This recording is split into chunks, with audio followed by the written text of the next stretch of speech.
સુરેન્દ્રનગર ખાતે બ્રહ્મ સમાજ દ્વારા ભવ્ય ધર્મસભાનું આયોજન કરવામાં આવ્યું, જેમાં દ્વારકા શારદા પીઠના પીઠાધીશ્વર જગતગુરુ શંકરાચાર્ય સ્વામી સદાનંદ સરસ્વતીજી મહારાજ ઉપસ્થિત રહ્યા હતા।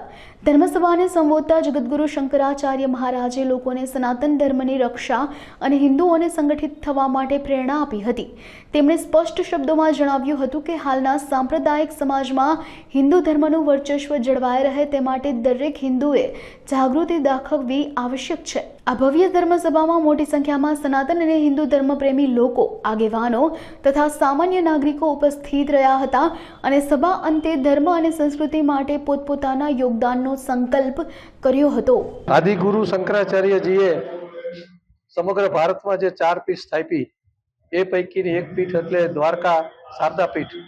એ દ્વારકા શારદા પીઠના સ્વરૂપાનંદજીના શિષ્ય અને 19મા શંકરાચાર્યજી સદાનંદ સરસ્વતીજી આજે અહીંયા અવધૂત બ્રહ્મ સમાજ સુરેન્દ્રનગરના નિમંત્રણને માન આપીને પધાર્યા હતા।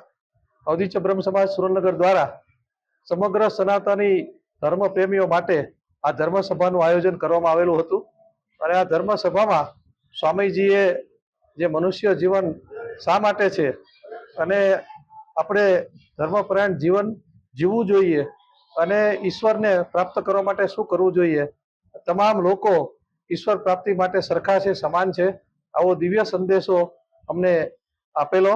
આ સાથોસાથ અમારા બ્રહ્મ સમાજના આગેવાનો એવા શ્રી યજ્ઞેશભાઈ દવે, શ્રી અશ્વિનભાઈ ત્રિવેદી, શ્રી ગિરીશભાઈ ત્રિવેદી, અનિલભાઈ મહેતા, દીપેનભાઈ દવે એડવોકેટ અને દેવાંગભાઈ ભટ્ટ જેવા મહાનુભાવો પણ ઉપસ્થિત રહ્યા હતા। લગભગ સમગ્ર બ્રહ્મ સમાજ પેક થતા 1200-1500 જેટલા સનાતન ધર્મી પ્રેમી ભાઈ બહેનો હાજર હતા।